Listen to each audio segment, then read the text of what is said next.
Assalamualaikum warahmatullahi wabarakatuh.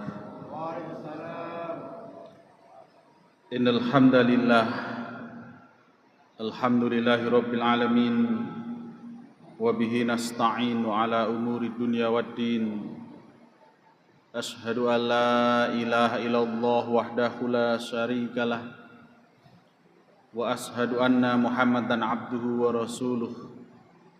La nabiyya wa la rasula ba'dah. Allahumma salli wa sallim wa barik ala Muhammadin wa ala alihi wa ashabihi ajma'in. Wa qala Allahu ta'ala ma asaba min musibatin illa biiznillah wa may yu'min billah yahdi qalbahu wallahu bikulli syai'in alim. Bapak, ibu-ibu hadirin sidang jamaah salat Isya yang dirahmati Allah Subhanahu wa taala. Alhamdulillahirabbil alamin. Bersyukur kita kepada Allah Subhanahu wa taala. Berselawat kepada Rasul Muhammad sallallahu alaihi wasallam. Allahumma shalli wa sallim wa barik ala Muhammad wa ala alihi wa ashabihi ajma'in. Kaum muslimin, jamaah yang dirahmati Allah Subhanahu wa taala. Puasa Ramadan ini diantaranya adalah satu proses di mana Allah Subhanahu wa taala memberikan pelajaran kepada kita sekalian untuk tangguh menghadapi persoalan hidup. Puasa mengantarkan kepada kita sekalian kepada satu persoalan yang paling mendasar, yang manusia semuanya akan menghadapinya, yaitu manusia yang melaksanakan puasa karena iman dijadikan dan ditentukan oleh Allah Subhanahu wa taala menjadi orang-orang yang dalam keadaan lemah tidak berdaya. Karena kepadanya disyariatkan untuk tidak makan mulai dari terbit fajar matahari sampai tenggelam. Bagi orang yang memahami puasa yang dimaksudkan oleh Allah Subhanahu wa taala, dia mengerti apa tujuannya. Sebab puasa ini bukan maksud dari Allah untuk menjadikan hambanya menderita, tapi justru Allah menghendaki hambanya menjadi orang-orang yang tangguh dan kuat. Orang-orang yang tangguh dan kuat adalah orang-orang yang memiliki pengalaman untuk menghadapi persoalan kehidupan. Siapa yang pernah melewati persoalan kehidupan yang besar, maka dia akan menjadi orang-orang yang berkepribadian tangguh, pantang menyerah. Semua dibuat lapar dan batal puasanya kalau di tengah hari, siang hari kita makan, kita minum, batal.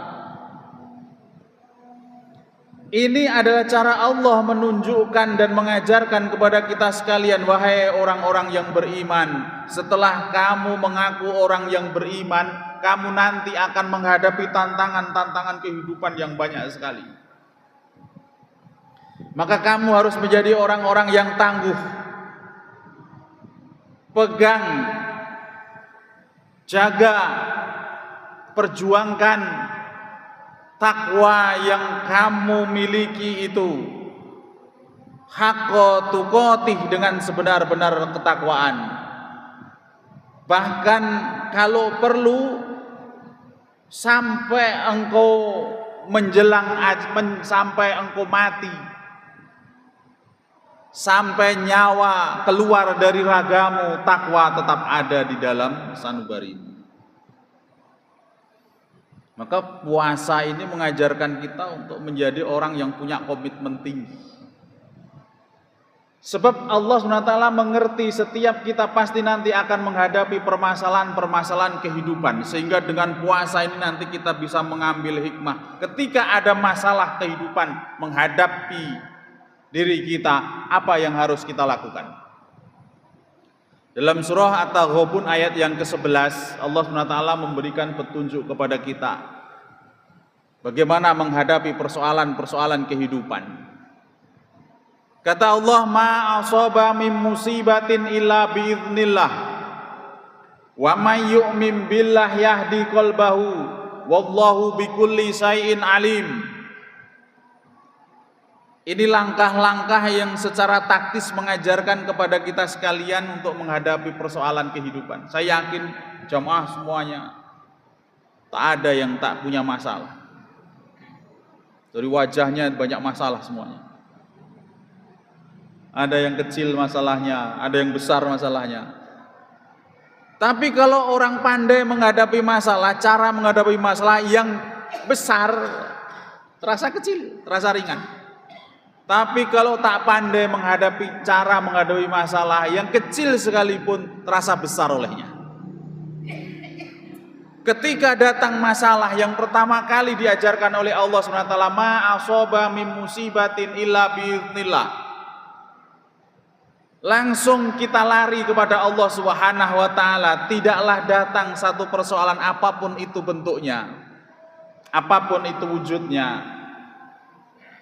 illa biiznillah, kecuali karena izin Allah Subhanahu wa taala. Kaum muslimin yang dirahmati Allah Subhanahu wa taala. Ini refleksi pertama kali orang yang beriman ketika dia menghadapi masalah apapun.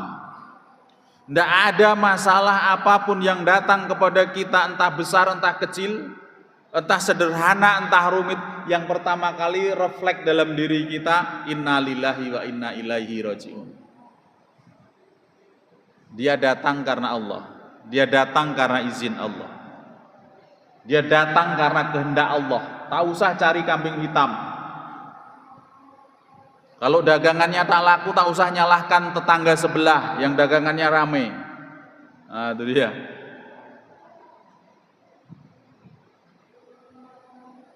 Ingat bahwa semua datang karena izin Allah SWT. Dan kalau Allah menghendaki masalah itu datang, artinya Allah sedang mengirimkan pesan cintanya kepada kita semuanya.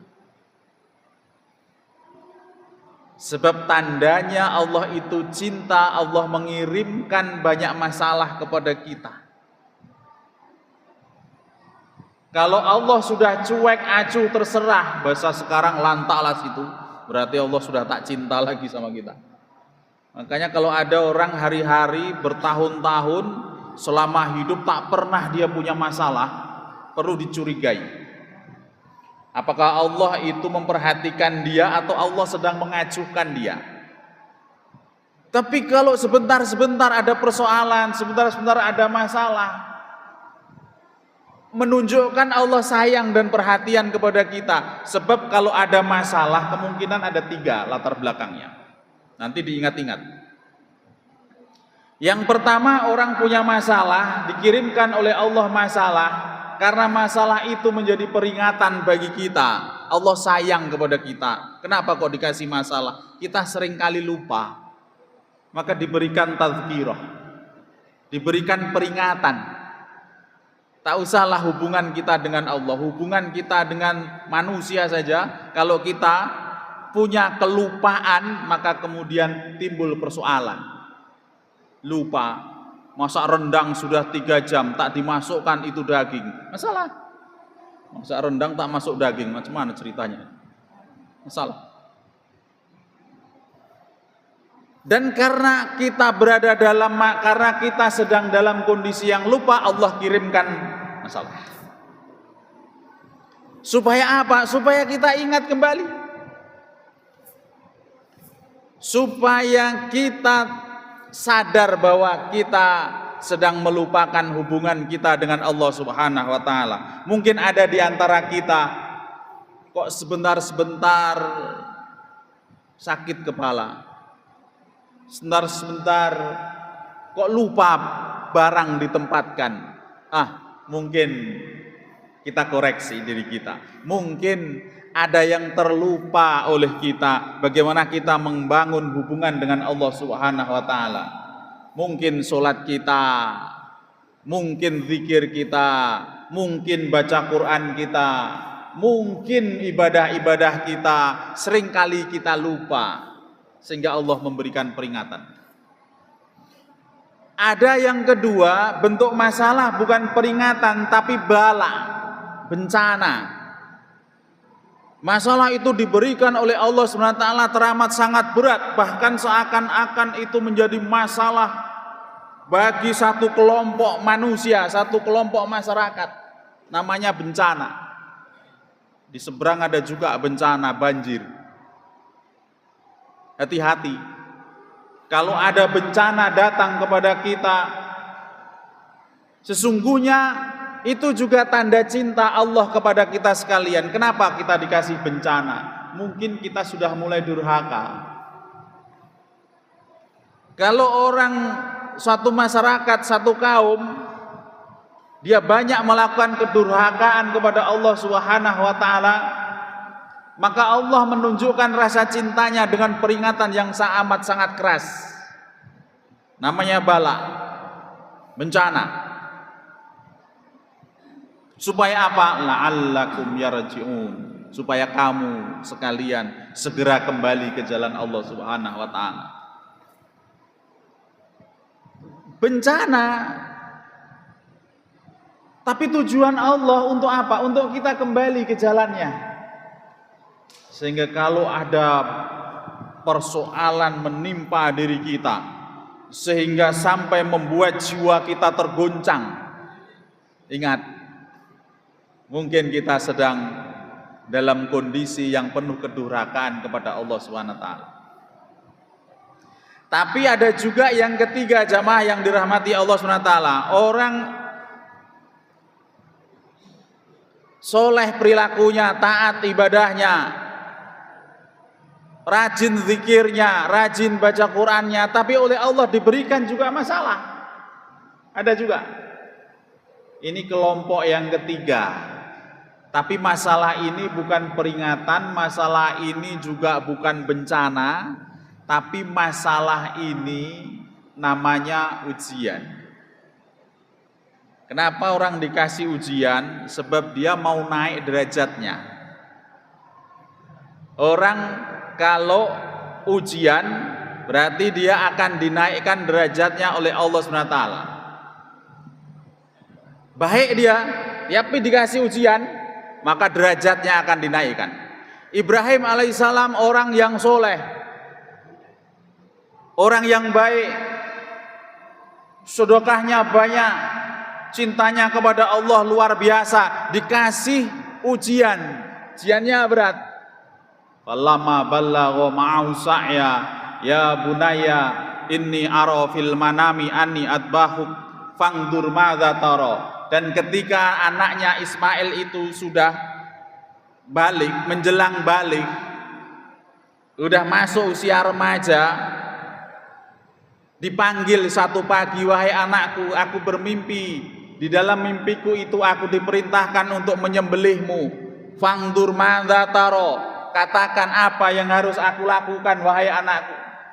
Ini kalau anak kita yang kita tanya macam itu, entah macam mana jawabannya. Tapi karena Ismail dididik dengan didikan akidah yang kuat, tauhid yang lurus, jawabannya menakjubkan. Ya abati, masih menyebut ya abati, wahai bapakku. Wahai bapakku yang aku sayangi, kerjakan apa yang diperintahkan dalam mimpimu, maka engkau akan mendapatiku sebagai bagian dari orang yang soleh. Ibrahim soleh, Ismail soleh, istrinya Siti Hajar solehah, keluarga yang baik-baik, tapi dikasih masalah oleh Allah SWT, disuruh menyembelih anaknya. Tapi masalah yang diberikan kepada Ibrahim bukan karena Allah benci pada Ibrahim, tapi justru karena Allah sayang kepada Ibrahim. Maka Allah tahu apa yang harus dia lakukan ketika Ibrahim sudah menyerahkan anaknya dengan setulus-tulusnya kepada Allah SWT. Dipanggil, wahai Ibrahim, qad sodaqta ru'ya, kamu sungguh sudah membenarkan apa yang ada dalam mimpimu, kamu sudah memasrahkan dengan ikhlas anakmu, maka hentikan penyembelihan itu, ganti dengan hewan kurban.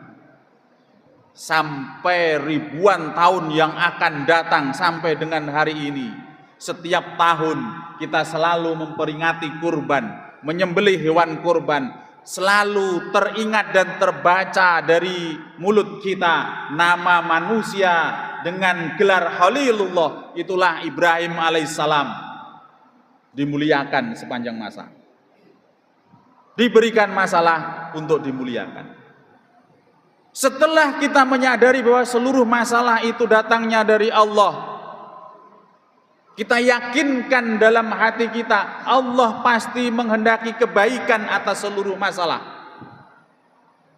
Maka kita yakinkan bahwa wallahu bikulli syai'in alim, bahwa Allah Maha mengetahui atas segala sesuatu, termasuk bagaimana penyelesaian masalah yang kita hadapi. Sehingga dengan ayat yang sederhana ini menjadikan setiap pribadi muslim, tidak ada pribadi yang mudah menyerah, mudah patah, mudah stres ketika menghadapi masalah apapun. Yakinlah, siapa yang menyandarkan hidup dan masalahnya kepada Allah Subhanahu wa taala, Dia Allah, Tuhan yang Maha mengetahui, Tuhan yang Maha perkasa, Dia yang bisa menyelesaikan seluruh masalah kehidupan. Yahdi qalbahu, Allah akan menunjukkan ke dalam hati kita bagaimana cara menyelesaikan persoalan-persoalan kehidupan. Dan puasa ini mengajarkan kita punya mental sedemikian rupa, punya mental untuk tangguh menghadapi banyak persoalan. Sebab semakin kesini, semakin nanti ke depan, kita kaum muslimin akan menghadapi persoalan-persoalan yang semakin rumit, semakin banyak, semakin kompleks. Mungkin dari bidang ekonomi, mungkin dari bidang sosial budayanya, mungkin dari cara pendidikan anak-anak kita, bahkan mungkin dari bagaimana cara kita beribadah, mungkin bagaimana cara kita berpolitik dan seterusnya. Banyak masalah-masalah. Dan semoga puasa kita 1446 Hijriah menjadikan diri kita pribadi-pribadi yang tangguh menghadapi masalah. Bukan masalah itu yang kita rubah, tapi cara kita memahami dan menghadapi masalah itu yang harus kita sesuaikan seperti apa yang dikehendaki oleh Allah Subhanahu wa taala. Semoga bermanfaat dan terima kasih. Assalamualaikum warahmatullahi wabarakatuh.